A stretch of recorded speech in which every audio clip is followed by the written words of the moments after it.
Hello दोस्तों, ARG educational journey में आपका स्वागत है। आज हम पढ़ेंगे राजस्थान की नदियां एवं अपवाह तंत्र, जो कि प्रतियोगिता परीक्षाओं हेतु महत्वपूर्ण है। इस वीडियो में 52 महत्वपूर्ण प्रश्नों को शामिल किया गया है, जो कि विभिन्न परीक्षाओं में बार बार पूछे गए हैं। तो चलिए शुरू करते हैं। आज का हमारा पहला प्रश्न है, देश की कुल विद्यमान सतह जल संसाधन का कितना प्रतिशत भाग राजस्थान में पाया जाता है? इसका उत्तर है 1.16% भाग। अगला प्रश्न है, राजस्थान के ऐसे जिले जहां पर नदियां नहीं पाई जाती है, केवल बरसाती नाले ही पाए जाते हैं। इसका उत्तर है बीकानेर व चूरू। अगला प्रश्न है, राजस्थान की एकमात्र नित्यवाही नदी कौन सी है? इसका उत्तर है चंबल नदी। अगला प्रश्न है, थार के रेगिस्तान में सबसे बड़ा अपवाह क्षेत्र किस नदी का है? इसका उत्तर है लूणी नदी का, जो अजमेर, नागौर, पाली, जोधपुर, बाड़मेर, जालोर एवं सिरोही 7 जिलों में विस्तृत है। अगला प्रश्न है, बाड़मेर जिले में स्थित बालोतरा शहर का धरातल स्थल किस नदी के पेटे के स्तर से भी नीचे है? इसका उत्तर है लूणी नदी के। बाड़मेर जिले में स्थित बालोतरा शहर का धरातल स्तर लूणी नदी के पेटे के स्तर से भी नीचे होने के कारण वर्षा काल में यहाँ पर बाढ़ का खतरा बना ही रहता है।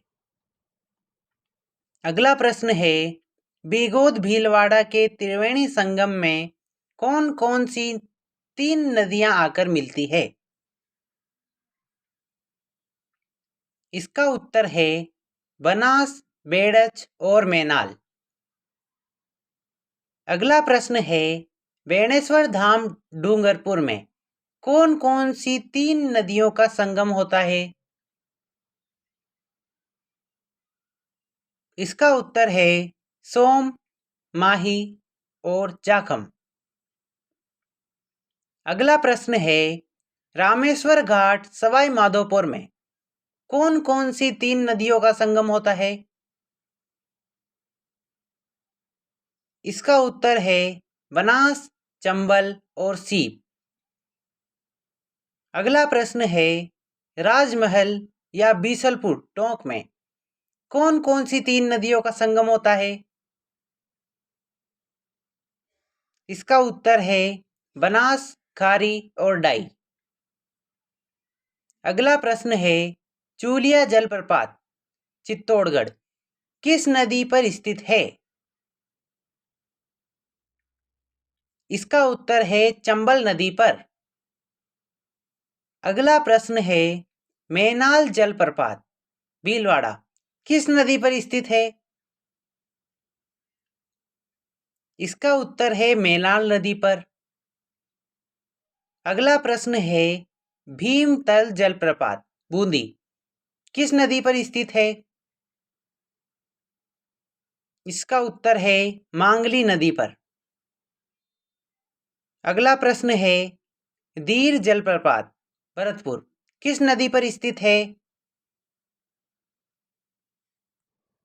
इसका उत्तर है काकुंद नदी पर। अगला प्रश्न है, गेपरनाथ जलप्रपात कोटा किस नदी पर स्थित है? इसका उत्तर है चंबल नदी पर। अगला प्रश्न है, फुलवारी की नाल उदयपुर वन्य जीव अभयारण्य किन नदियों के निकट स्थित है? इसका उत्तर है मानसी, वाकल और सोम नदियों के। अगला प्रश्न है, शेरगढ़ अभयारण्य 12 किस नदी क्षेत्र में स्थित है? इसका उत्तर है परवन नदी के क्षेत्र में। अगला प्रश्न है, पेसरोडगढ़ अभयारण्य चित्तौड़गढ़ किस नदी क्षेत्र में स्थित है? इसका उत्तर है चंबल व बामनी नदी क्षेत्र में।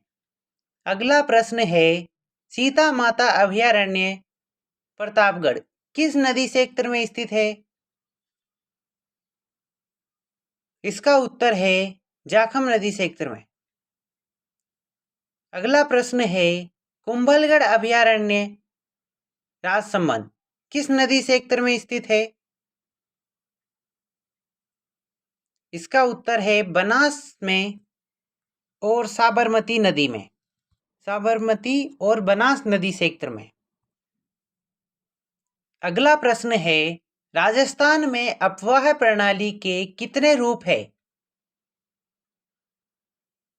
इसका उत्तर है राजस्थान में अपवाह प्रणाली के 3 रूप है। पहला आंतरिक अपवाह प्रणाली राज्य के कुल क्षेत्रफल का 60.2%। दूसरा अरब सागरीय अपवाह प्रणाली राज्य के कुल क्षेत्रफल का 17.4%। तीसरा बंगाल की खाड़ी अपवाह प्रणाली राज्य के कुल क्षेत्रफल का 22.4%। अगला प्रश्न है आंतरिक प्रवाह प्रणाली क्या है? इसका उत्तर है राजस्थान की उत्तरी पश्चिमी एवं उत्तरी पूर्वी क्षेत्रों में वर्षा की कमी एवं रेतीले मरुस्थल की उपस्थिति के कारण स्थानीय नदियों द्वारा प्रवाहित जल रेतीले क्षेत्र में ही विलुप्त हो जाता है या किसी लवणीय झील में गिर जाता है। अगला प्रश्न है राजस्थान में आंतरिक प्रवाह प्रणाली की प्रमुख नदियां कौन कौन सी है? इसका उत्तर है राजस्थान में अंतः प्रवाह प्रणाली या अंतः प्रवाह क्षेत्र की प्रमुख नदियां घग्गर, कांतली, कांकनी, साबी, मंथा, रूपनगढ़ एवं रूपारेल है। अगला प्रश्न है राजस्थान में अंतः प्रवाह की सबसे बड़ी नदी कौन सी है? इसका उत्तर है घग्गर नदी। अगला प्रश्न है किस नदी का बहाव वैदिक कालीन सरस्वती नदी के पेटे में है? इसका उत्तर है घग्गर नदी। अगला प्रश्न है घग्गर नदी का उद्गम स्थल है? इसका उत्तर है शिवालिक श्रेणी हिमाचल प्रदेश। सामान्यतः हनुमानगढ़ में विलीन और बाढ़ के समय पानी पाकिस्तान के फोर्ट अब्बास तक जाता है। अगला प्रश्न है नाली किसे कहते हैं? इसका उत्तर है घग्गर नदी के प्रवाह क्षेत्र पाट या पेटे को। अगला प्रश्न है मृत नदी किस नदी का उपनाम है? इसका उत्तर है घग्गर नदी का। अगला प्रश्न है शेखावाटी क्षेत्र या उत्तरी पूर्वी राजस्थान की सबसे बड़ी नदी कौन सी है? इसका उत्तर है कांतली नदी। अगला प्रश्न है गणेश्वर सभ्यता सीकर किस नदी के किनारे स्थित है? इसका उत्तर है कांतली नदी।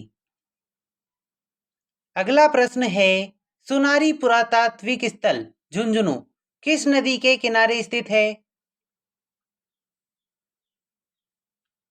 इसका उत्तर है कांतली नदी। अगला प्रश्न है कातली नदी के अपवाह क्षेत्र को क्या कहते हैं? इसका उत्तर है तोरावाटी बेसिन।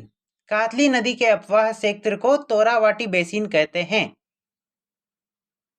अगला प्रश्न है कातली नदी का उद्गम स्थल है? इसका उत्तर है खंडेला सीकर। चूरू सीमा पर मंडरेला झुंझुनू में विलीन हो जाती है। अगला प्रश्न है बुझ झील का निर्माण किस नदी द्वारा होता है? इसका उत्तर है काकनी, काकनेय, काक नदी या मसूरदी नदी। अगला प्रश्न है, मसूरदी नदी का उद्गम कहाँ से होता है? इसका उत्तर है जैसलमेर में कोटड़ी गांव तथा मीठा खाड़ी खड़ीन में विलय हो जाता है। अगला प्रश्न है, मुगल काल में अलवर जिले में बाढ़ के लिए कुख्यात नदी कौन सी थी? इसका उत्तर है साबी साहिबी नदी। अगला प्रश्न है, साबी साहिबी नदी का उद्गम कहाँ से होता है? इसका उत्तर है सेवर या सेवारा की पहाड़ियों से तथा पतौड़ी हरियाणा में विलीन हो जाती है। अगला प्रश्न है, सांबर झील में गिरने वाली सबसे लंबी नदी कौन सी है? इसका उत्तर है मेंथा, मंथा या मेडा नदी। अगला प्रश्न है, मेंथा, मंथा या मेडा नदी का उद्गम कहाँ से होता है? इसका उत्तर है मनोहरपुर, जयपुर तथा सांबर झील में विलीन हो जाती है। अगला प्रश्न है, मेंढा की सहायक नदियां कौन कौन सी है? इसका उत्तर है खंडेला और खारी नदी। अगला प्रश्न है, मेंथा नदी का प्रवाह राजस्थान के किन किन जिलों में है? इसका उत्तर है जयपुर एवं नागौर जिलों में।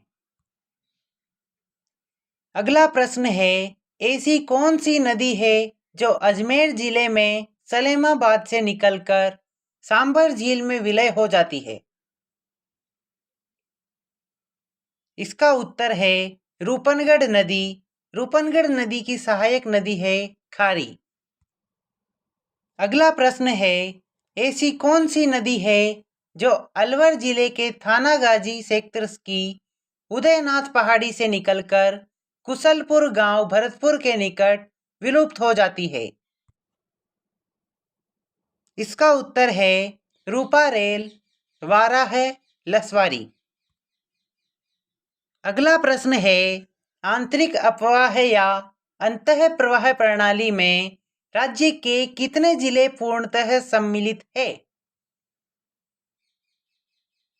इसका उत्तर है 7 जिले। श्री गंगानगर, हनुमानगढ़, चूरू, सीकर, झुंझुनू, जैसलमेर एवं बीकानेर। अगला प्रश्न है, अरब सागर के अपवाह तंत्र में राजस्थान की कितनी नदियां सम्मिलित है? इसका उत्तर है 4 नदियां, लूणी, पश्चिमी बनास, साबरमती और माही। इनमें से प्रथम 2 नदियां कच्छ की खाड़ी में एवं अंतिम 2 नदियां खंबात की खाड़ी में गिरती है। अगला प्रश्न है, लूणी नदी का उद्गम कहाँ से होता है? इसका उत्तर है नाग पहाड़, पुष्कर, अजमेर। अगला प्रश्न है, उद्गम स्थल पर लूणी नदी को क्या कहते हैं? इसका उत्तर है सागरमती नदी। अगला प्रश्न है, सागरमती नदी लूणी नदी कब कहलाती है? इसका उत्तर है गोविंदगढ़ अजमेर के निकट सरस्वती नदी से मिलने के पश्चात यह नदी लूणी कहलाती है। अगला प्रश्न है, लूणी नदी की सहायक नदियां कौन कौन सी है? इसका उत्तर है जवाई, बांडी, लीलड़ी, गुहिया, सुकड़ी, सागाई, जोजड़ी और कृष्णावती। अगला प्रश्न है, लूणी की एकमात्र ऐसी सहायक नदी कौन सी है जो अरावली पर्वत से नहीं निकलती है और लूणी में दाईं ओर से मिलती है? इसका उत्तर है जोजड़ी नदी। अगला प्रश्न है, किस स्थान के बाद लूणी नदी का पानी खारा हो जाता है? इसका उत्तर है बालोतरा बाड़मेर। लूणी नदी के पेटे से नीचे स्थित शहर यहाँ के पश्चात इसका पानी खारा या लवणीय हो जाता है। अगला प्रश्न है, पश्चिमी राजस्थान में सबसे बड़ा अपवाह क्षेत्र किस नदी का है? इसका उत्तर है लूणी नदी का। अगला प्रश्न है, लूणी नदी का विलय कहाँ होता है? इसका उत्तर है राज्य में 330 किलोमीटर बहने के बाद कच्छ के रण में फैलकर कच्छ की खाड़ी में विलय हो जाता है। तो दोस्तों, इसी के साथ आज का यह वीडियो समाप्त होता है। अगर आपको इस वीडियो की विषय सामग्री अच्छी लगी हो तो इसे लाइक करें व अपने दोस्तों के साथ शेयर करें। ऐसी ही और वीडियोज़ के लिए चैनल को सब्सक्राइब करें। मिलते हैं अगले वीडियो में, तब तक के लिए नमस्कार।